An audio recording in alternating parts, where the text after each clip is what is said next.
Hello दोस्तों, आप सब कैसे हैं। मेरा नाम है प्रफुल्ल कुमार। आज एक बार फिर से मैं एक नया वीडियो बनाने बैठा हूं। इस वीडियो में मैं कोरोना वायरस के लेटेस्ट अपडेट के बारे में बात करूंगा। दोस्तों, आपको पता ही होगा कि कोरोना वायरस की उत्पत्ति चीन के वुहान शहर से हुई थी। चीन और वर्ल्ड हेल्थ ऑर्गेनाइजेशन की मिलीभगत से यह वायरस पूरी दुनिया में फैल गया और इस वायरस के फैलने से दुनिया के विभिन्न देशों में लॉकडाउन लगा, उद्योग धंधे बंद हुए, करोड़ों लोग बेरोजगार हुए और विश्व की अर्थव्यवस्था को काफ़ी नुकसान हुआ। भारत में मार्च से ही लॉकडाउन लगा हुआ है। भारत में लॉकडाउन लगने के बाद करीब 123 मिलियन भारतीय बेरोजगार हो गए। उनके सामने रोजी रोटी का संकट आ गया।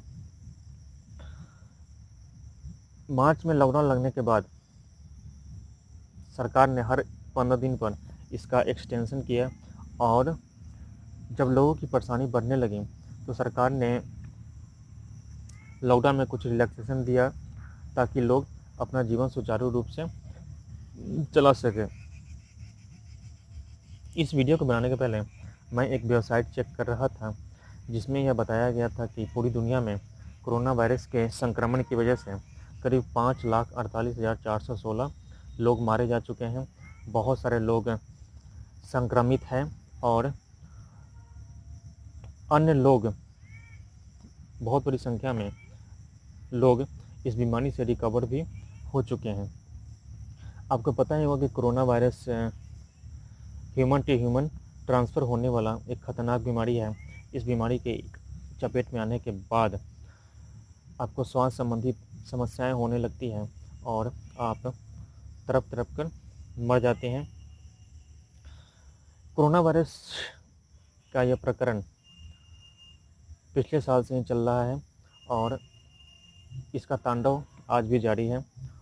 मैं दिल्ली में नौकरी करता था।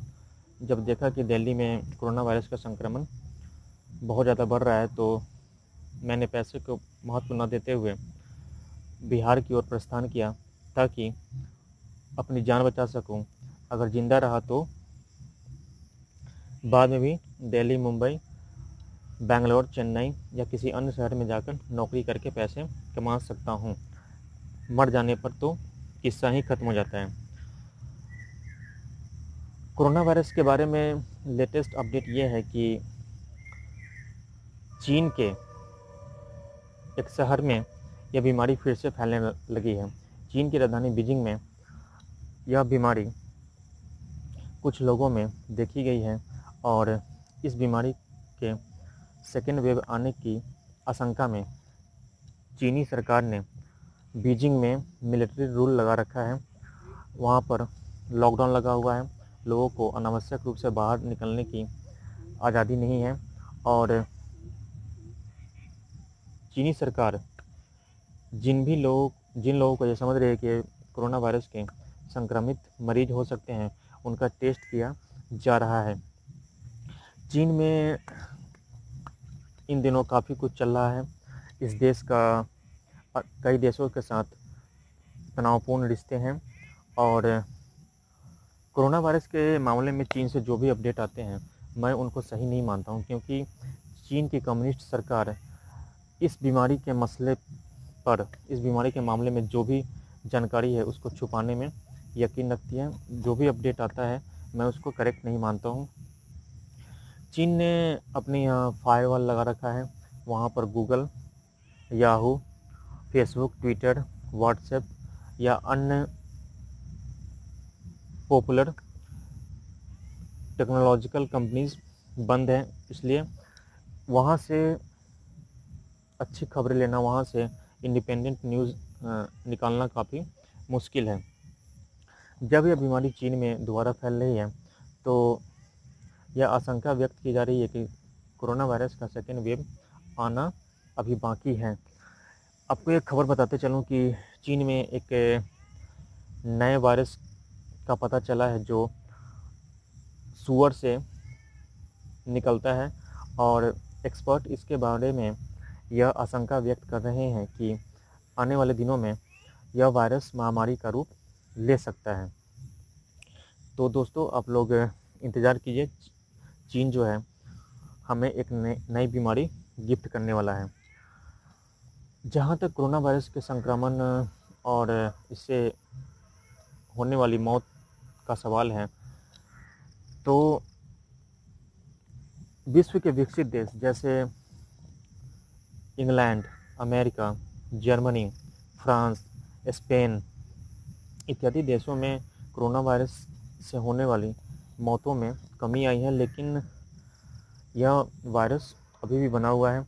कई सारे देशों ने लॉकडाउन उठाने की प्रक्रिया शुरू की है, लेकिन यह देखा गया है कि जैसे ही लॉकडाउन को हटाने की प्रक्रिया शुरू होती है, कोरोना वायरस के संक्रमण और इससे होने वाली मौतों का सिलसिला बढ़ जाता है। भारत में हाल फिलहाल यही हो रहा है।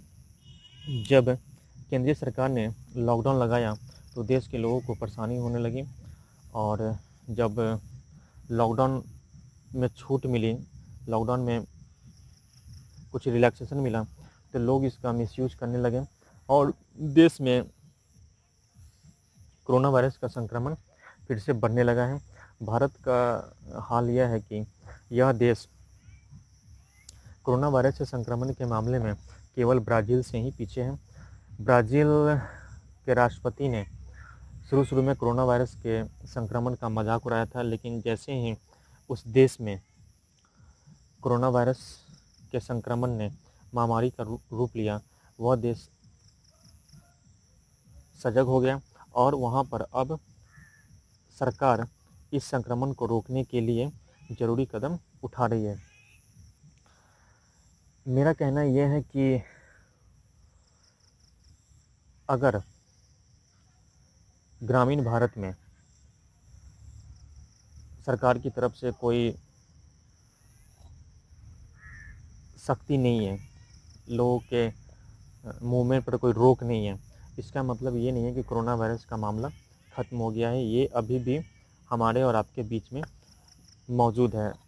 करीब 2-3 दिन पहले एक न्यूज़ आया था कि पटना में एक शादी समारोह में कोरोना वायरस से संक्रमित कोई मरीज गेस्ट बनकर चला गया और उसने हर जगह गंद फैला दिया। शादी होने के बाद करीब 95 लोग कोरोना वायरस से संक्रमित हो गए और शादी होने के अगले ही दिन दूल्हा मर गया। कहने का मतलब ये है कि अगर आप ग्रामीण भारत में रहते हैं तो भी आप अपने तरफ से अलर्ट रहें, भीड़ भाड़ का हिस्सा न बने, अपने घर में रहें, ज़रूरी काम हो तभी मार्केट जाएं। कोशिश करें कि आप किसी अन्य व्यक्ति के संपर्क में आने की कोशिश ना करें। साफ़ सफाई बनाए रखें। मैं अभी बिहार में हूँ, यहाँ का मौसम और आबो हवा दिल्ली की तुलना में काफ़ी साफ़ है, यहाँ का पानी भी साफ़ है। मैं अपनी साफ़ सफाई का पूरा ख्याल रख रहा हूँ। सुबह उठ जाता हूँ और नित्य क्रियाक्रम के बाद, कोई भी काम करने के बाद, जैसे पानी पीना हो या नहाना हो या हाथ धोना हो, उसके बाद पानी से हाथ धोने के बाद मैं सैनिटाइज़र का अवश्य उपयोग करता हूँ। अगर आपके पास सैनिटाइज़र नहीं है तो आप डिटॉल या किसी अन्य अच्छे साबुन से अपना हाथ साफ कीजिए और कोशिश कीजिए कि आप गंदे वातावरण में न रहें, लोगों के संपर्क में न रहें। ऐसा कहा जा रहा है कि भारत में कोरोना वायरस से अभी और तबाही होने वाली है, तभी मैं दिल्ली छोड़कर बिहार आ गया। जान रहेगी तो कभी भी कमा सकते हैं। जैसे जैसे कोरोना वायरस के बारे में नए अपडेट्स आते जाएंगे, मैं आपको वीडियो बनाकर बताते जाऊंगा। आज के वीडियो में बस इतना ही। जय हिंद, जय भारत। हेलो दोस्तों, आप सब कैसे हैं? मेरा नाम है प्रफुल्ल कुमार। आज एक बार फिर से मैं एक नया वीडियो बनाने बैठा हूं। इस वीडियो में मैं कोरोना वायरस के लेटेस्ट अपडेट के बारे में बात करूंगा। दोस्तों, आपको पता ही होगा कि कोरोना वायरस की उत्पत्ति चीन के वुहान शहर से हुई थी। चीन और वर्ल्ड हेल्थ ऑर्गेनाइजेशन की मिलीभगत से यह वायरस पूरी दुनिया में फैल गया और इस वायरस के फैलने से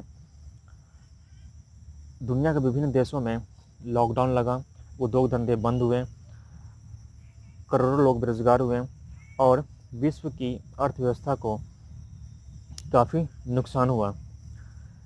भारत में मार्च से ही लॉकडाउन लगा हुआ है।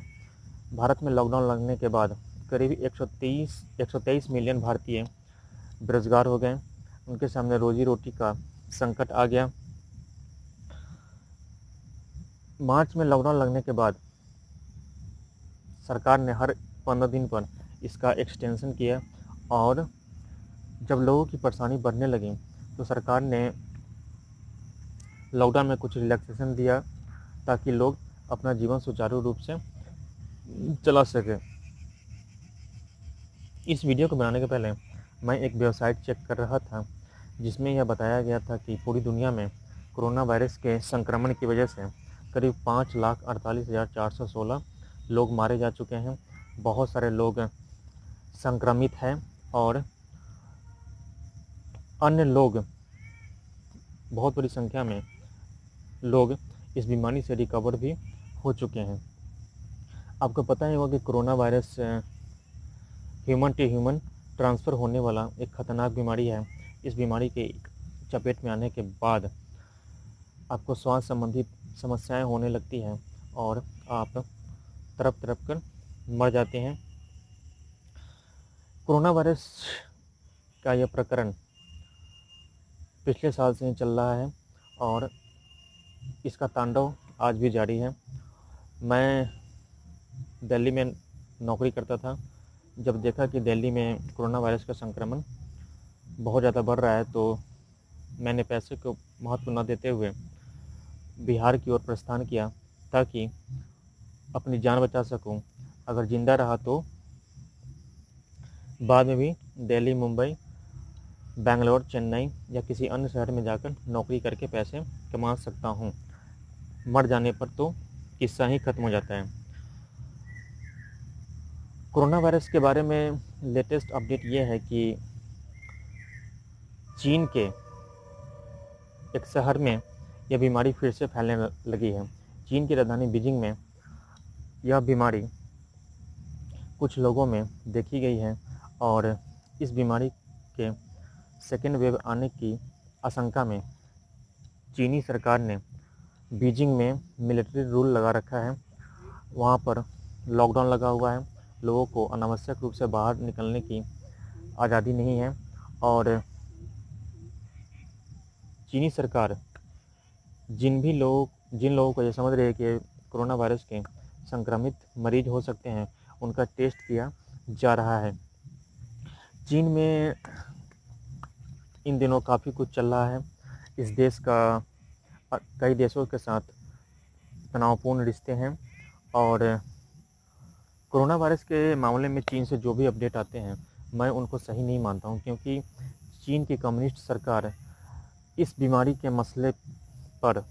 के मामले में जो भी जानकारी है उसको छुपाने में यकीन रखती है। जो भी अपडेट आता है मैं उसको करेक्ट नहीं मानता हूँ। चीन ने अपने यहाँ फायरवॉल लगा रखा है। वहाँ पर Google, Yahoo, Facebook, Twitter, WhatsApp या अन्य पॉपुलर टेक्नोलॉजिकल कंपनीज बंद हैं, इसलिए वहाँ से अच्छी खबरें लेना, वहाँ से इंडिपेंडेंट न्यूज़ निकालना काफ़ी मुश्किल है। जब यह बीमारी चीन में दोबारा फैल रही है तो यह आशंका व्यक्त की जा रही है कि कोरोना वायरस का सेकेंड वेव आना अभी बाकी है। आपको एक खबर बताते चलूँ कि चीन में एक नए वायरस का पता चला है जो सूअर से निकलता है और एक्सपर्ट इसके बारे में यह आशंका व्यक्त कर रहे हैं कि आने वाले दिनों में यह वायरस महामारी का रूप ले सकता है। तो दोस्तों, आप लोग इंतज़ार कीजिए। चीन जो है हमें एक नई बीमारी गिफ्ट करने वाला है। जहाँ तक कोरोना वायरस के संक्रमण और इससे होने वाली मौत का सवाल है, तो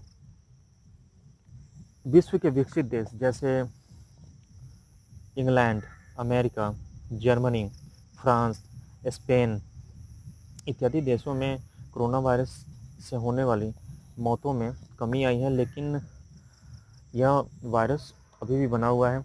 कई सारे देशों ने लॉकडाउन उठाने की प्रक्रिया शुरू की है, लेकिन यह देखा गया है कि जैसे ही लॉकडाउन को हटाने की प्रक्रिया शुरू होती है, कोरोना वायरस के संक्रमण और इससे होने वाली मौतों का सिलसिला बढ़ जाता है। भारत में हाल फिलहाल यही हो रहा है। जब केंद्रीय सरकार ने लॉकडाउन लगाया तो देश के लोगों को परेशानी होने लगी, और जब लॉकडाउन में छूट मिली, लॉकडाउन में कुछ रिलैक्सेशन मिला, तो लोग इसका मिसयूज करने लगे और देश में कोरोना वायरस का संक्रमण फिर से बढ़ने लगा है। भारत का हाल यह है कि यह देश कोरोना वायरस से संक्रमण के मामले में केवल ब्राज़ील से ही पीछे है। ब्राज़ील के राष्ट्रपति ने शुरू में कोरोना वायरस के संक्रमण का मजाक उड़ाया था, लेकिन जैसे ही उस देश में कोरोना वायरस के संक्रमण ने महामारी का रूप लिया, वह देश सजग हो गया और वहाँ पर अब सरकार इस संक्रमण को रोकने के लिए ज़रूरी कदम उठा रही है। मेरा कहना यह है कि अगर ग्रामीण भारत में सरकार की तरफ से कोई सख्ती नहीं है, लोगों के मूवमेंट पर कोई रोक नहीं है, इसका मतलब ये नहीं है कि कोरोना वायरस का मामला ख़त्म हो गया है। ये अभी भी हमारे और आपके बीच में मौजूद है। करीब 2-3 दिन पहले एक न्यूज़ आया था कि पटना में एक शादी समारोह में कोरोना वायरस से संक्रमित कोई मरीज़ गेस्ट बनकर चला गया और उसने हर जगह गंद फैला दिया। शादी होने के बाद करीब 95 लोग कोरोना वायरस से संक्रमित हो गए और शादी होने के अगले ही दिन दूल्हा मर गया। कहने का मतलब ये है कि अगर आप ग्रामीण भारत में रहते हैं तो भी आप अपने तरफ से अलर्ट रहें, भीड़ भाड़ का हिस्सा न बने, अपने घर में रहें, ज़रूरी काम हो तभी मार्केट जाएं। कोशिश करें कि आप किसी अन्य व्यक्ति के संपर्क में आने की कोशिश ना करें। साफ़ सफाई बनाए रखें। मैं अभी बिहार में हूँ, यहाँ का मौसम और आबो हवा दिल्ली की तुलना में काफ़ी साफ़ है, यहाँ का पानी भी साफ़ है। मैं अपनी साफ़ सफाई का पूरा ख्याल रख रहा हूँ। सुबह उठ जाता हूँ और नित्य क्रियाक्रम के बाद कोई भी काम करने के बाद, जैसे पानी पीना हो या नहाना हो या हाथ धोना हो, उसके बाद पानी से हाथ धोने के बाद मैं सैनिटाइज़र का अवश्य उपयोग करता हूँ। अगर आपके पास सैनिटाइज़र नहीं है तो आप डिटॉल या किसी अन्य अच्छे साबुन से अपना हाथ साफ कीजिए और कोशिश कीजिए कि आप गंदे वातावरण में न रहें, लोगों के संपर्क में न रहें। ऐसा कहा जा रहा है कि भारत में कोरोना वायरस से अभी और तबाही होने वाली है, तभी मैं दिल्ली छोड़कर बिहार आ गया। जान रहेगी तो कभी भी कमा सकते हैं। जैसे जैसे कोरोना वायरस के बारे में नए अपडेट्स आते जाएंगे, मैं आपको वीडियो बनाकर बताते जाऊंगा। आज के वीडियो में बस इतना ही। जय हिंद, जय भारत।